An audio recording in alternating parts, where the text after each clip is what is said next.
नमस्कार दोस्तों, एजुकेशन 24 में आपका स्वागत है। दोस्तों, आज का वीडियो आप सभी के लिए बहुत ही खास होने वाला है, क्योंकि आज की इस वीडियो में आपको बीए थर्ड ईयर के 5th सेमेस्टर में आपका जो सब्जेक्ट है हिस्ट्री यानी कि इतिहास, उसके अंदर एग्जाम में कौन कौन से क्वेश्चन आने वाले हैं, इस वीडियो के अंदर मैं आपको एग्जाम में आने वाले क्वेश्चन के बारे में बताऊँगा। सो आप इस वीडियो को ध्यान से देखिएगा ताकि एग्जाम में आने वाले क्वेश्चन के बारे में आपको पता चल सके। तो ही बिना किसी देरी के शुरू करते हैं और हिस्ट्री के अंदर एग्जाम में जो भी क्वेश्चन आने वाले हैं उन आने वाले क्वेश्चन के बारे में जानते हैं।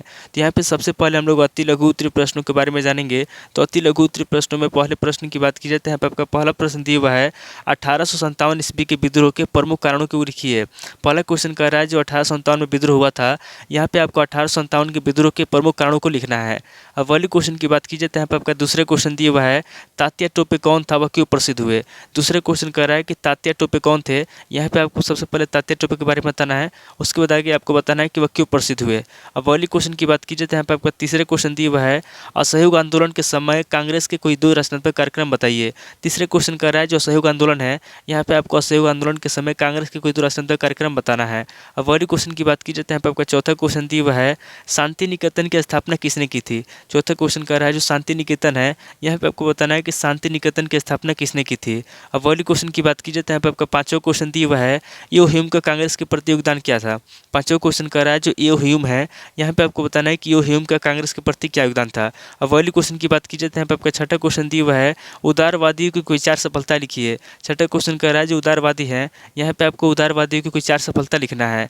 अब वाली क्वेश्चन की बात की जाए तो यहाँ पे आपका सातवां क्वेश्चन दिया हुआ है कांग्रेस का विभाजन कब हुआ। सातवां क्वेश्चन कह रहा है जो कांग्रेस है, यहाँ पे आपको बताना है कि कांग्रेस के विभाजन कब हुआ। अब वाली क्वेश्चन की बात की जाए तो यहाँ पे आपका आठवां क्वेश्चन दिया हुआ है होम रूल आंदोलन के क्या उद्देश्य थे। आठवां क्वेश्चन कह रहा है जो होम रूल आंदोलन है, यहाँ पे आपको बताना है कि होम रूल आंदोलन के क्या उद्देश्य थे।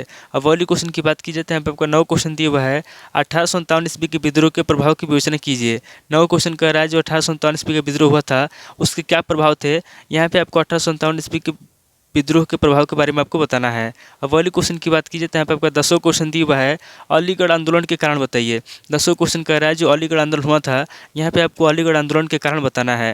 तो टोटल आपके 10 क्वेश्चन होंगे जब से अति लघु उत्तरीय प्रश्न में पूछे जाएंगे। अब आगे हम लोग लघु उत्तरीय प्रश्नों के बारे में जानेंगे। तो यहाँ पे लघु उत्तरीय प्रश्नों में पहले प्रश्न की बात की जाए तो यहाँ पे आपका पहला प्रश्न दिया हुआ था 1857 ईस्वी के विद्रोह के प्रभाव की विवेचना कीजिए। पहला क्वेश्चन कह रहा है जो 1857 ईस्वी विद्रोह हुआ था, यहाँ पे आपको 1857 ईस्वी के विद्रोह के प्रभाव के बारे में बताना है। अब वाली क्वेश्चन की बात की जाए तो यहाँ पे आपका दूसरा क्वेश्चन दिया हुआ है भारत में राष्ट्रीय जागरण के उदय की पृष्ठभूमि क्या थी।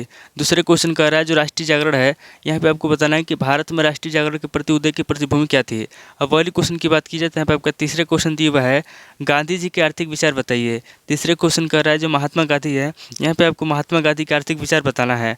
अब वाली क्वेश्चन की बात की जाए तो यहाँ पे आपका चौथा क्वेश्चन दिया हुआ है भारतीय राष्ट्रीय कांग्रेस के उद्देश्य बताइए। चौथा क्वेश्चन कह रहा है जो भारतीय राष्ट्रीय कांग्रेस है उसका क्या उद्देश्य है, यहाँ पे आपको भारतीय राष्ट्रीय कांग्रेस के बारे में बताना है। अब वाली क्वेश्चन की बात की जाए तो यहाँ पे आपका पांचवा क्वेश्चन दिया हुआ है उग्रवादी आंदोलन में हिंदू धर्म के पुनरुत्थान की क्या भूमिका थी। पांचवा क्वेश्चन कर रहा है जो उग्रवादी आंदोलन है, यहाँ पे आपको बताना है कि उग्रवादी आंदोलन में हिंदू धर्म के पुनरुत्थान की क्या भूमिका थी। अब वाली क्वेश्चन की बात की जाए तो यहाँ पे आपका छठा क्वेश्चन दिया हुआ है उग्रवादियों के प्रमुख उद्देश्य क्या थे। छठा क्वेश्चन कह रहा है जो उग्रवादी है, यहाँ पे आपको बताना है कि उग्रवादियों के प्रमुख उद्देश्य क्या थे। अब वाली क्वेश्चन की बात की जाए तो यहाँ पे आपका सातवां क्वेश्चन दिया हुआ है 1907 ईस्वी के सूरत विभाजन के क्या कारण थे। सातवां क्वेश्चन कह रहा है जो सूरत विभाजन हुआ था, यहाँ पे आपको बताना है कि 1907 ईस्वी के सूरत विभाजन में क्या कारण थे। अब वाली क्वेश्चन की बात की जाए तो यहाँ पे आपका आठवां क्वेश्चन दिया हुआ है स्वदेशी आंदोलन के परिणामों की चर्चा कीजिए। आठवां क्वेश्चन कह रहा है जो स्वदेशी आंदोलन है, यहाँ पे आपको स्वदेशी आंदोलन के परिणामों की चर्चा करना है। अब वाली क्वेश्चन की बात की जाए तो यहाँ पे आपका 9 क्वेश्चन दिया हुआ है मुस्लिम लीग की स्थापना किसने की, इसके उद्देश्य क्या थे। 9 क्वेश्चन कह रहा है जो मुस्लिम लीग है, यहाँ पे आपको बताना है कि मुस्लिम लीग की स्थापना किसने की, इसके उद्देश्य बताना है। अब वाली क्वेश्चन की बात की जाए तो यहाँ पे आपका 10वां क्वेश्चन दिया हुआ है होम रूल आंदोलन में एनी बेसेंट की भूमिका की विवेचना कीजिए।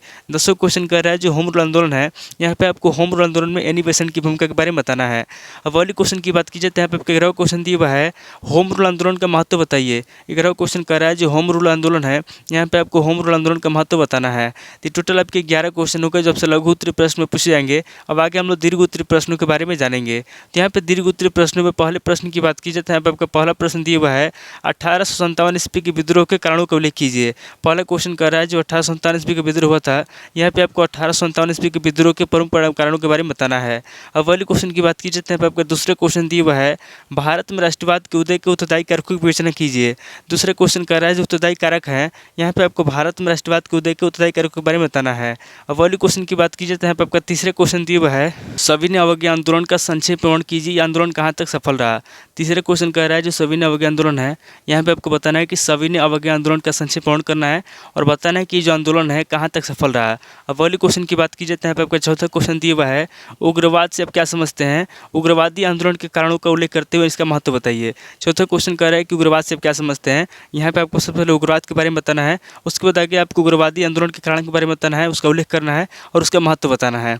अब वाले क्वेश्चन की बात की जाए तो यहाँ पे आपको पांचवा क्वेश्चन दिया हुआ है, स्वदेशी आंदोलन पर एक निबंध लिखिए। पांचवा क्वेश्चन कह रहा है जो स्वदेशी आंदोलन है, यहाँ पे आपको स्वदेशी आंदोलन पर एक निबंध लिखना है।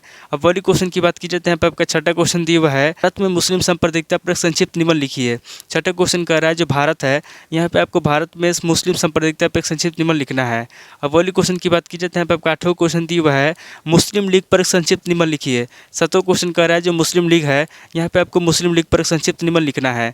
अब वाले क्वेश्चन की बात की जाए तो यहाँ पे आपका आठवां क्वेश्चन दिया हुआ है, कांग्रेस लीग समझौते या लखनऊ समझौते पर टिप्पणी लिखिए। आठवां क्वेश्चन कह रहा है जो कांग्रेस लीग समझौता है, ये जो लखनऊ समझौता है, यहाँ पे आपको कांग्रेस लीग समझौता या लखनऊ समझौते पर टिप्पणी लिखना है। तो टोटल आपके 8 क्वेश्चन हो गए। जब से दीर्घ उत्तरीय प्रश्न पूछे जाएंगे तो इस वीडियो के अंदर मैंने आपको अति लघु उत्तरीय प्रश्न, लघु उत्तरीय प्रश्न, दीर्घ उत्तरीय प्रश्न, तीन उत्तर के प्रश्नों के बारे में बता दिया। सो आप इन तीनों तरह के प्रश्नों को नोट कर लीजिए और किसी किताब से सीरीज से मिलाकर के याद कर लीजिए। तो दोस्तों आज इस वीडियो को मैं पे स्किप करता हूँ, मिलता है आपसे नेक्स्ट वीडियो में। अगर आपको वीडियो अच्छा लगा तो वीडियो को लाइक कीजिए, अगर आपको वीडियो अच्छा लगा तो वीडियो को लाइक कीजिए, शेयर कीजिए और कमेंट करके बताइए कि आपको नेक्स्ट वीडियो किस टॉपिक के ऊपर चाहिए। थैंक यू दोस्तों।